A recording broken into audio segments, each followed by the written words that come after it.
You need, and this is very important, not only do you lack fire, you lack imagination. Because when you're poor, let me tell you something poor people do all the time. You imagine. My brother and I used to sit around and talk about what could be if only we managed to get it out. How it would feel to have this car. How it would feel to be in this place. How it would feel to be famous and internationally renowned. How it would feel to go to Saint-Tropez and live on a yacht. How it would feel to be able to fly on private planes. How it would feel to not have to worry about food anymore. My brother and I used to imagine for hours. We used to talk about it. We believed in this version of reality where we somehow made it. Not only do you lack motivation, you lack imagination. And that's why it's very important. You need to start believing you are the man, even if you're not yet. Before I was world champion, I knew I was going to be world champion. You have to believe these things. We had imagination and we had hunger and fire. You don't have those things. That's why you're fucked. Do you not understand? It doesn't matter how tired I get when I fight. I'm never actually tired because I am so desperate to hurt my opponent. I am more desperate to hurt him than I am tired. In all realms, forever. That is the hunger and motivation. That's why boxers start poor. That's why fighters are poor. There's a different mentality they're born with. They imagine being champion. They're prepared to do anything it takes. They have hunger and fire inside of them. There's no middle-class champions. None. So it's extremely important you develop your imagination as well as your fire. And I'm saying this to you because there's a whole bunch of you who don't realize how badly you've failed. You need to start imagining what actual freedom is. You need to start seeing beyond the confines of your comfort. You need to start developing the hunger it's going to take for you to elevate to the highest possible echelons and stop being enslaved by your comfort, because that's what you're enslaved by. It's extremely important. Most of you are not actively building a future. You're not actively trying to build the dream life that you want to have. And then you expect it to just appear. Do you know why? Because when you were born in the middle, your parents put food in the fridge. It just appeared. The heating was just on because it was cold outside. We knew you never had that problem. That's why people at the bottom, we understand intricately. We understand this viscerally. We understand that nothing is going to come to us unless we go out there and get it ourselves. And once you have that, you have endless motivation for all things. That is extremely important. If everybody can do it, you shouldn't want to do it. If everybody can go to that concert, you shouldn't want to go. If everybody can go to that club, you shouldn't want to go. But you should only want to do things others can't do. The only fun I have is doing things I know you're not allowed to do. So you need to sit there and go, all right, I'm being asked to do something fun. Who else can do this? And if the answer is everybody, stop. I clear my emails. I've trained hard that day. I've made a couple $1 million. You'd be up here with me if you were brave. When I say brave, and this is a genuine question, when is the last time you made a brave decision? When's the last time you took a brave route and did a brave thing? And I want you to actually take a few seconds and ask yourself that question and answer it. Bravery is a muscle like every other one that must be flexed and used to grow. Bravery is extremely important, and Bitcoin's a super easy answer. What's the worst that can happen? You lose your money? Do you think people like us were afraid to buy crypto once we worked it out?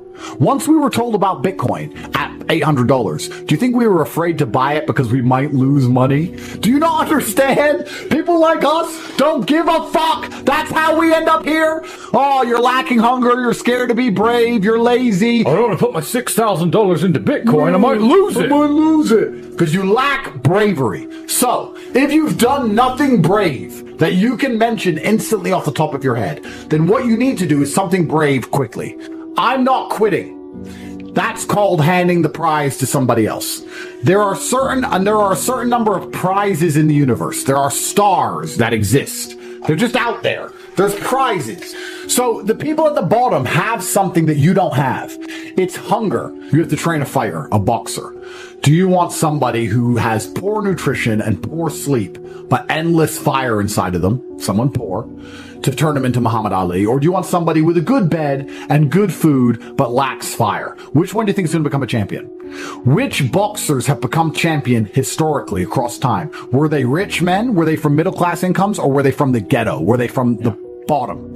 It is all a test. It's all a test. You watch me because I perform flawlessly, and I'm not afraid to pay the price. You need to now, and this is the actionable, guys, you need to cultivate a lifestyle which is going to endlessly give you fire inside of your heart so that you never struggle with motivation ever again.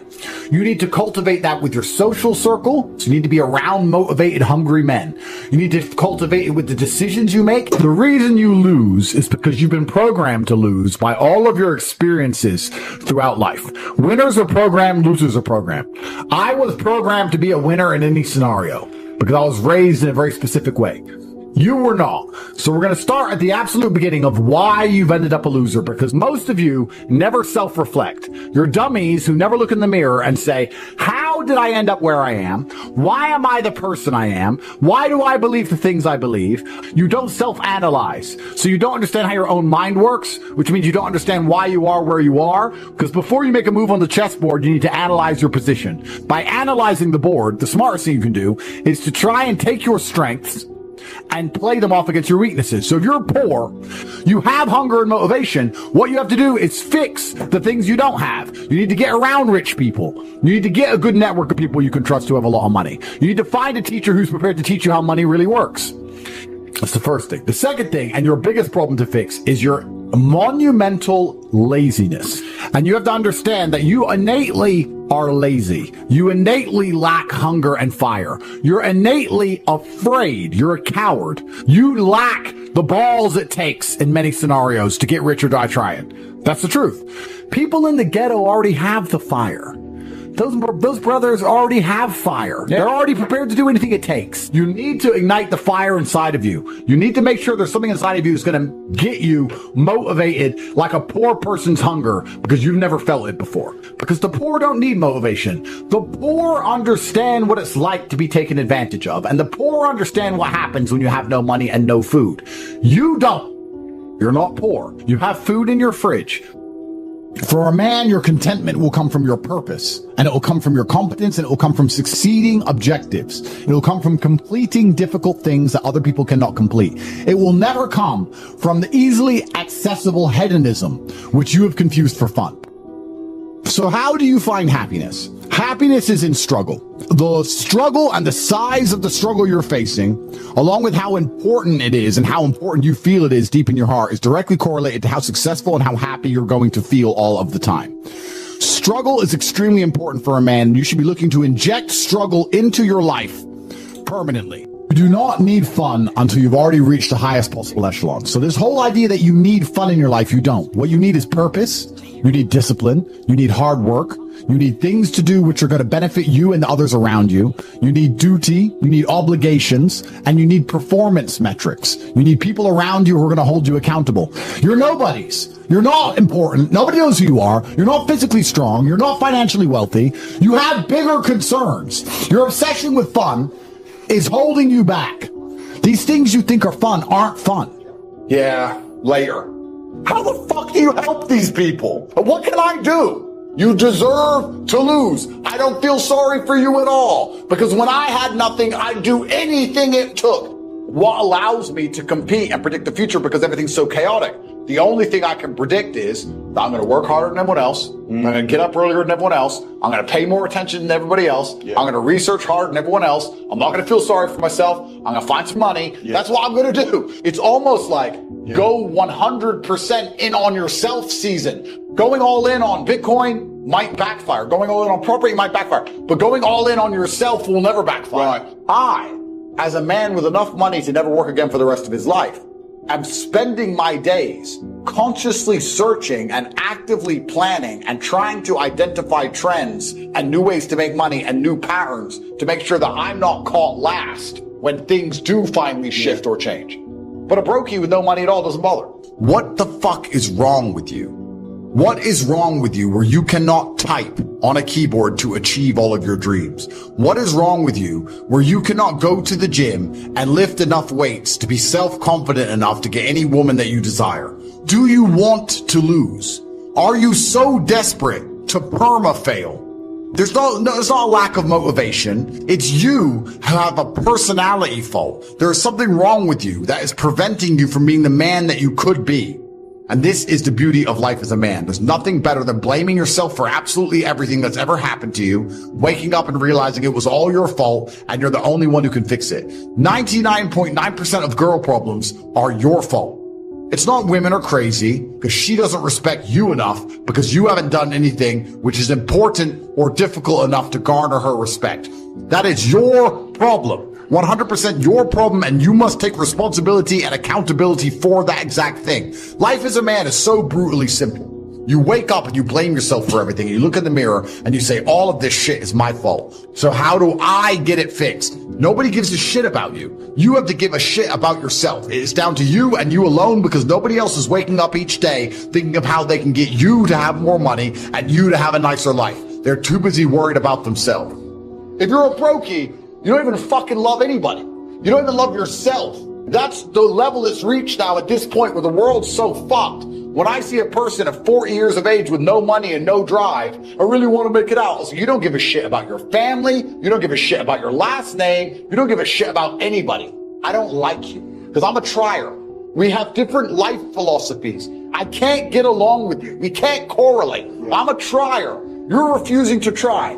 I don't like those people because those people, every time I've ever tried to give them a chance, has done nothing but drag me down. I can't drag them up. I can't get them anywhere, but they managed to anchor me.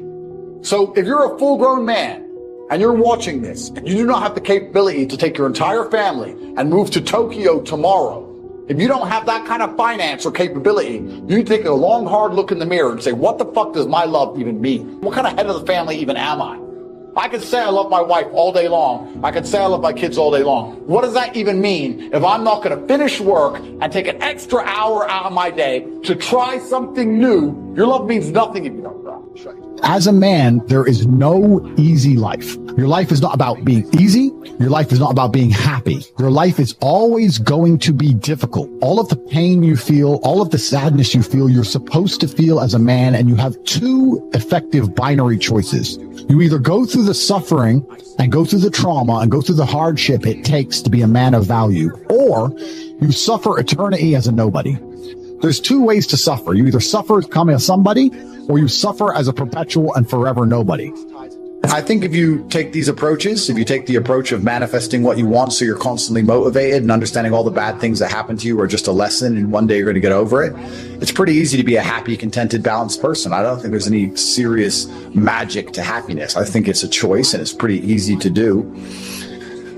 I think the unhappiest people in the world don't have any struggle at all. You often find that people who are struggling but know exactly what they're supposed to do, if they're getting up every day and they're grinding and they're working hard and they don't have what they want yet, but they believe they're going to get it and they're trying their very best and they're dedicating themselves, they're very happy. Perhaps the people who are born with a trust fund and unlimited money and have no struggles in their life and they have no objectives to try and conquer are truly the miserable ones. Perhaps we're built for struggle. Perhaps the human mind and soul and spirit is built to struggle. Perhaps we're built to suffer. I know me as a man, I'm happiest when I suffer. Why did the emperors we discussed earlier constantly try and expand their empires? Because they wanted to struggle. Yeah. They wanted difficulty. Would you play a video game if it was easy? If you could never die? I mean, cheats get boring pretty quick. You play it because it's hard. That's the whole point of it. You're supposed to struggle with it. You're supposed to suffer with it. So I think a lot of people confuse these things and they sit and say, this is merely making me unhappy. Or, you know, if I woke up and everything was just perfect, that'd be great for a few weeks. But if you just wake up and nothing ever goes wrong, I think that'd be quite depressing in its own way. That's the beauty of life, is the up and the down, because there's no light without dark. This is actually why people are addicted to video games. Young men are addicted to video games because it mimics virtually what they ought to be doing in the real world. Yeah. Effort in to upgrade their character to become a better version of themselves so they can do better things than they could previously do and explore new areas of the map. You understand this in video games, and you do it in video games because it's very interesting to do. However, you don't want to do it in the real world. But in the real world, it's so much more rewarding. And I actually going to argue that we're living in one of the final periods where that's true. I'd say in a few generations, who you are and who your physical body is may not matter nearly as much. No, but it does matter today. A lot. Exactly. So that's why you should enjoy it while you can. I believe if you lift, stretch, move, improve your body, try and train MMA, learn how to fight, get stronger, get bigger muscles. It's a fast track to self-discipline, which will carry over into all other endeavors. And I would argue that is nearly impossible. In fact, how many people can say the gym saved their life? How many people do you know were depressed, started training, got in fantastic shape, and weren't depressed anymore? It is very easy. The low-hanging fruit is your body and upgrading your body. That is the easiest struggle, which is never going to backfire on you and never going to be a negative towards any other facet of your life. If I say something, I stick to it. I believe that your word is your bond, and you should stick to everything you say. So for me, the simplest life hack is to make sure I never see myself as a liar. If I say something, I'm going to do it. So if I say I'm going to run a marathon, I now have the energy to run the marathon because I don't want to break my word to myself. Which the hack to that is I don't need the energy to run the marathon. I need the energy to say I'll run a marathon, which is a lot less. But once I've said it, I have to do it. So if I look at something and I don't want to do it, and I think that looks too hard to do, I'll tell Tristan or I'll tell someone close to me I'm going to do it. So now I have to do it. Just be brutally honest with yourself all the time. Otherwise, you're not going to be able to make the correct move on the chessboard. If you think you're better than you are or worse than you are, you're going to make mistakes. You need to know exactly where you are. Action solves all things. Time solves all things. God solves all things. And to sit around and be obsessed with feelings is highly feminine. I don't like that energy around me. If I feel sad, I don't cry. Just get on with life. It's the adult mentality. So I'm not sure. Feelings don't cross my mind, if that makes sense. They don't cross my mind because they don't affect my day. So it doesn't change anything. So I have other things to think about.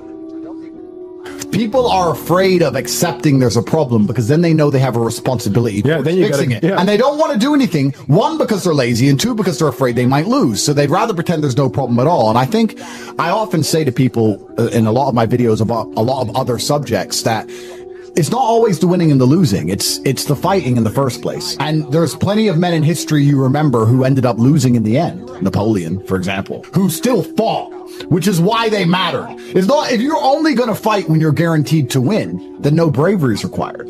And you have to fight so that you can look back on your life and feel happy that you tried to do something when you knew it was going on before it was too late. Forget about the winning and losing for now. Focus on the fight. You must wait for the moment when the opponent's mind is scattered and strike without hesitation. If you do not overcome your tendency to give up so easily, your life will lead to nothing. Objectify your demons so you control them instead of them controlling you. Fear is a reaction. Courage is a decision. You have to train your mind to be stronger than your emotions, especially your impulses, or else you're going to lose yourself. You will only be found by the devil once you are lost, and he will lead you to hell. Most of the important things in the world have been accomplished by men who kept fighting when there seemed to be no hope at all. That's a good slogan for life. You should wake up, look in the mirror, and say, suddenly, the champion returns with initiative and vengeance.